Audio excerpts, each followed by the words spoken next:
I texted Karen last Sunday after she talked, and I said, every time you talk, I just tear up. And then she introduced me like that, so that was odd. I don't know that anybody preaching has ever been introduced as a dorky. But hey, congratulations to all of you, and I am just so humbled to be a part of that. As this campaign has gone on, it has just been humbling to see how many people are bought into this place and bought into the mission of this place, and so thank you. Really, again, I teared up as Karen shared and talked about what we're doing here, and congratulations to the new members. Thank you for joining in and saying, yes, I want to live out the mission of this place. Hey, and while we're just on the track of celebrating, last Sunday, if you were here, Pastor John preached, and he brought up an entourage of students who want to go into ministry or have said to him or Pastor Jason at some point, maybe I want to explore going into ministry. And they did an amazing job up here last Sunday. I was sitting in the back over here, and a few rows in front of me was a guy named Tom, who I remember when I was on this stage in high school, after a mission trip, I was one of 15 people on this stage. And he came, I cracked a joke. I still remember the joke I cracked because everybody was saying the same thing. And he came up to me and he said, "That was really funny. You did a really good job communicating." And as I'm sitting here watching these guys on stage last week, I was just like, man, I hope Horizons takes that opportunity. I was just excited for all of you to get that opportunity to pour into them those little statements that will impact their ministry now and for years and years to come. And so it's just humbling to be a part of this place with you all, and so much to celebrate. I feel like we could keep doing that all morning. Thank you. Thank you for everything you contribute here. Hey, I want to start today by telling a story about when I was in elementary school. When I was, I think somewhere around the 3rd grade, we had a solar house competition, which is where we took a thermometer, like a small little thermometer. We got the outside temperature, recorded that, and then we built some sort of box structure to put the thermometer in and see how much we could make it heat up. All right, so it was a competition between all our classmates.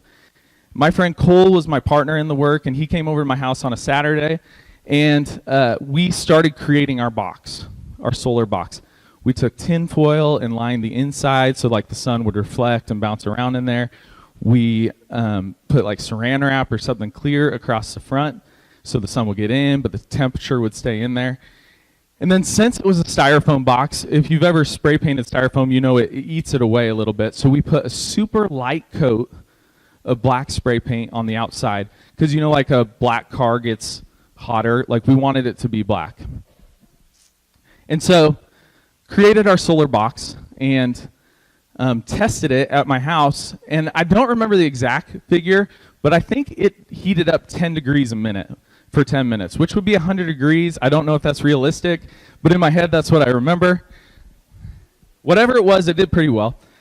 And we brought our starting number and our ending number back to school the next day, and we were and word started traveling hey, Cole and Derek created a decent box that's doing pretty well, and the teacher stopped by, and other classmates stopped by. And I remember my friend David came up to us, and he was super behind on the project. He hadn't even really started yet.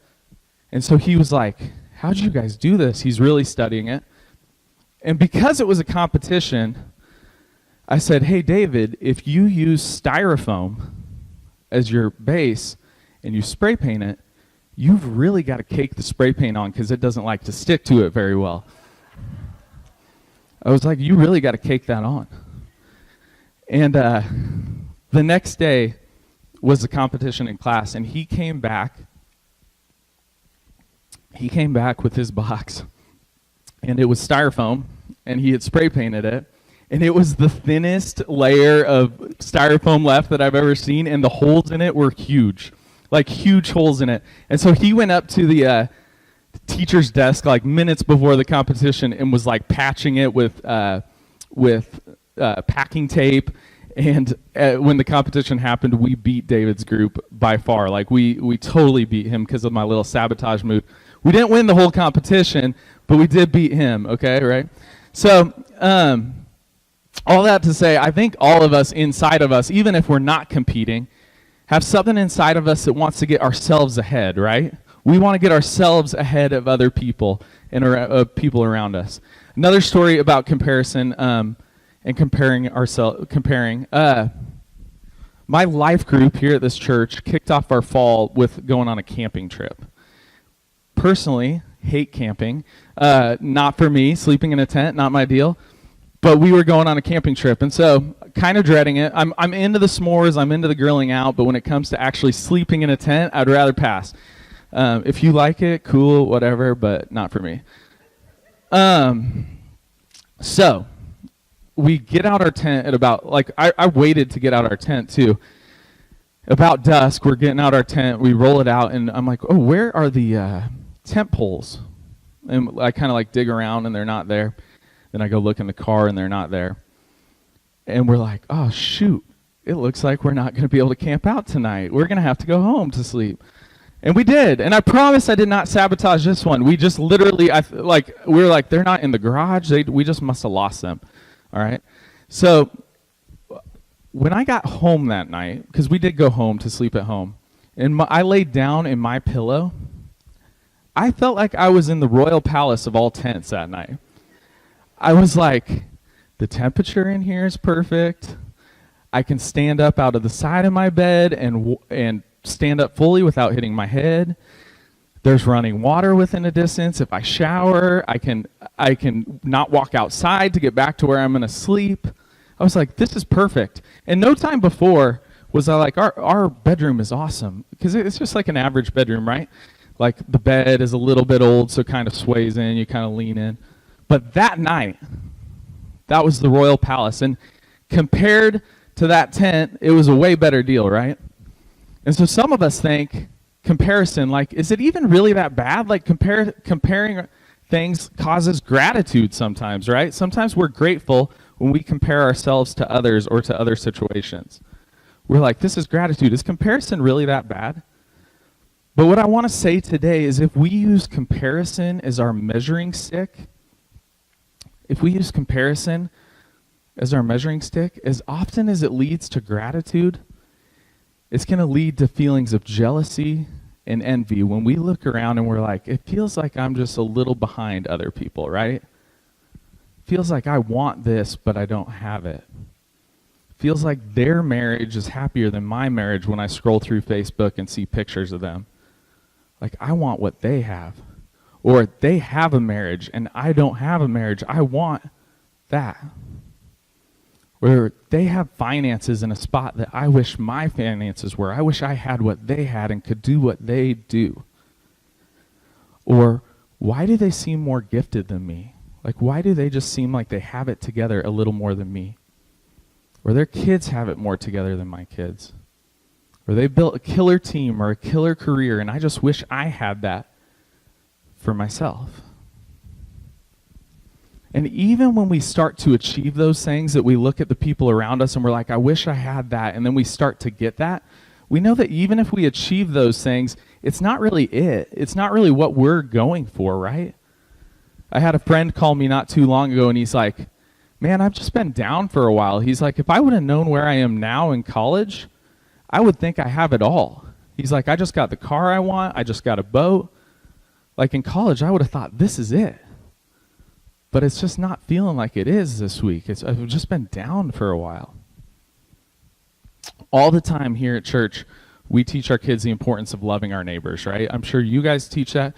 Whether our neighbors be our physical neighbors, or whether they be their classmates, or for us, the people we work with, or whether it be our families or our extended families, or even people all around the world, we teach the importance of loving our neighbors.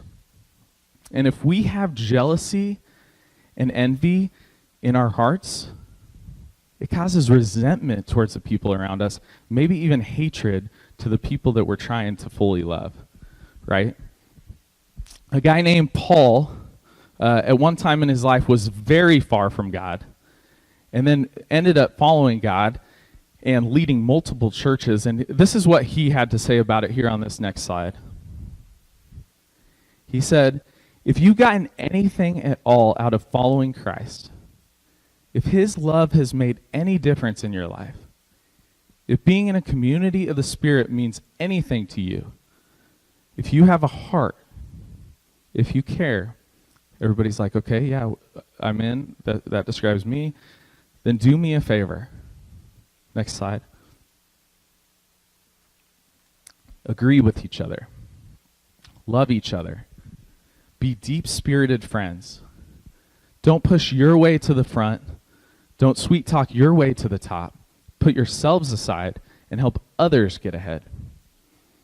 Don't be obsessed with getting your own advantage. Forget yourselves long enough to lend a helping hand. Right? When I read that, I get pumped up. I'm like, I want to be part of that. But it's something I have to constantly remind myself of. Yesterday, I've had this verse in front of me preparing for this message for a few weeks now, and even before that, it's been one of these verses that I've always kept in front of me to remind me of that. But even with it in front of me even more than normal these last few weeks, yesterday I was at Costco trying to get some samples. And if you've ever been there trying to get samples, so I go up to this pancake stand, and this gentleman coming this way helped himself to 2 of the samples of pancakes, while I watched these other girls swing around the outside and beat me to the, like, I was right there. They swung around the outside and got 2 more. And then by the time I got 2 for my wife and I, there was only 1. And so I didn't get 1, and I was a little bit mad, right? I wanted to push my way to the front. And I tell that story. I feel a little guilty telling that story because, again, I had this verse in my mind the last few weeks, and I was like, okay, that's just what I got to do. That's just what God calls me to, right? But normally, I have my own strategies to get to the front of those sample lines. Like, my wife is going to have our cart, and I'm going to swoop in, and I know what oven is getting done when, and I'm going to get those samples for myself, right? I'm going to push myself to the front. It's something that we constantly battle in every area of life. We're all about ourselves, right? So, based on these words, I have 2 fill-in-the-blanks for you today. Easy day. I'm the children's director here at the church, so 2 fill-in-the-blanks. But I would argue they're a little bit harder to apply to your lives. Number 1, serve others. Serve others. If you're here and God has blessed you with things, and there are people here around you in your neighborhoods or families or wherever it is, use what God has given you to serve others. And same goes if you're here and you look at somebody else and you feel like they have more than you, God still calls you to serve them too. We don't like that one as much, but he calls us to that. Number 2, celebrate others' successes. Celebrate others' successes. You know how I know I let jealousy and envy creep into my life? It's when in my head I'm secretly celebrating the failures of other people, right? If there's somebody who's a little ahead of me financially that I'm like, oh, I wish I was there, and they go through a financial surprise that loses them some money, in my head I'm like, yes, I can catch them now. Or if I'm trying to lose weight and they're trying to lose weight and they have a cheat night, in my head I'm like, yes, it doesn't even impact me, but in my head I'm secretly celebrating their failures. How do we combat that? How do we stop that? We publicly celebrate their successes. If there's somebody who gets way more attention than you and you're jealous, and when they post something on Facebook, they get tons of likes, how do you combat that? You click like on their status and you genuinely just support them and like them and comment that. Or if they have another success in their life, if they get a raise, you just wish you got a raise, how do you combat that jealousy and envy? You celebrate them. You cook them up something, dessert, and bring it over to their house and say, way to go, I'm so pumped about your raise. And you do it in a genuine way. And when you celebrate others' successes and serve others, you're able to break that jealousy and envy in your life and love them more fully. One of my mentors, a guy I look up to, said this. He said, someone else's success should never make you feel like a failure. He's like, that identified with so many people when I said that I was not expecting. Someone else's success should never make you feel like a failure. And if you can get that idea in your head, you're able to love others more fully. When Jesus was here on earth, a handful of years after, parts of his life were documented by a guy named John, and I want to read to you what he said. This is how we know what love is. Jesus Christ laid down his life for us, and we ought to lay down our lives for our brothers and sisters. If anyone has material possessions and sees a brother and sister in need but has no pity on them, how can the love of God be in that person? Dear children, let us not love with words or speech, but with actions and in truth. Best example I've ever seen of this in my life. When I was in high school, apparently dorky in high school, I got to go on a mission trip here with this church. A bunch of us high schoolers, a bunch of leaders, and we went to Juarez, Mexico, right below El Paso. Over 1 million people live in Juarez. And when we got there, it was the people living there were some of the most poor people I have got to live among for a week that I've ever seen. The house that we built for a family, that family had been living in a dirt floor home, cardboard boxes as their walls. Is still, whenever I see the brand Quaker State, like the logo for Quaker State, which I think is oil, I always think back to that trip because I remember it being part of the wall of a shared restroom for this whole community. Like it was just the whole wall, like the cardboard part of that box. Some of the most poor living conditions I've ever seen. And so we got to mix concrete by hand and lay a slab and then build 2x4 walls and put more cement on the outside of that on chicken wire like stucco, and then put shingles on the top of that, and then have a door that actually locked on the outside and windows that could actually shut and lock. And that's what we got to provide for them. Honestly, to us, probably a little more like a shed, but to them it was a huge step forward, and we got to serve them with that. So we did that trip, and we got while we were building, we got to know the family, we got to know the parents, we got to know the kids. We just loved it. Like we built such quick relationships in that week. In the second year, we went back. We went back to the same place. And the ministry that we went through built hundreds of these houses a year. Tons of organizations would come in and build these houses every single year, all over the city, spread all out throughout Juarez. We'd drive through our campsite to the work site, and you could almost recognize them. You'd be like, that looks like one of the houses that we built. That looks like one of the houses that we built. And on our way to the site for our second year, things started to look familiar. We're like, man, this kind of seems like the same area of town we were in. That's kind of cool. We're going to end up in the same area of town. And we kept driving, and we're like, dang, this seems like we might be ending up in the same exact neighborhood as we built a house last year. Like, this is cool. I kind of recognize this and that. And then we kept driving, and we're like, holy cow, this seems like this is so familiar. This is where we were. 100% a God thing to end up in a city of over 1 million people in the same neighborhood, but we ended up on the same street, and literally 2 houses down was the house that we had built the year before. And we were pumped. We were like, we get to go see the people that we built a house for, and we built relationships with, and we love their kids. This is going to be awesome. And like some people from our group were pumped and went right over there and knocked on the door, and somebody else answered, and they're like, oh, they don't live here anymore. They actually donated their house to a church. They're like, this is now a church, which is amazing in and of itself too, right? Like, holy cow, they donated this house to a church. They're like, we have service on Wednesday night if you guys would like to attend. And we're like, yeah, we'd love to attend. And so we were getting ahead on building our second house, literally 2 doors down. And on Wednesday, we got our work done early, went back to our campsite, got cleaned up, and went back to join them for church. And I'll never forget this. we're sitting in the service and we're singing songs, worshiping the exact same God that we worship here in the house that we got to build.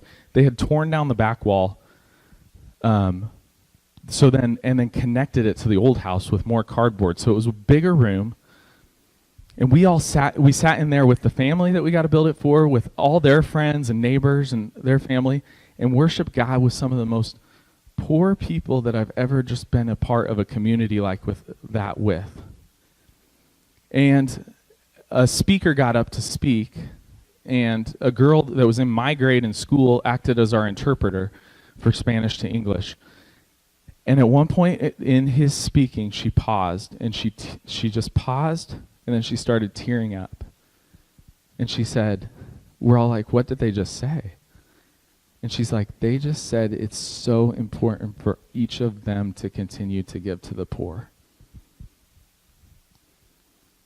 That day, we saw people that were here choosing to serve people that were below them, and they had something that we all wanted.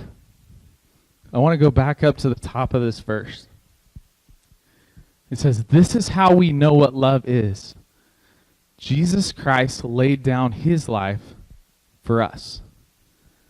Every weekend in this room, I know one of the things that's true is there's tons of people who don't, or not necessarily tons, but every weekend in this room, there are people in here that don't believe in God.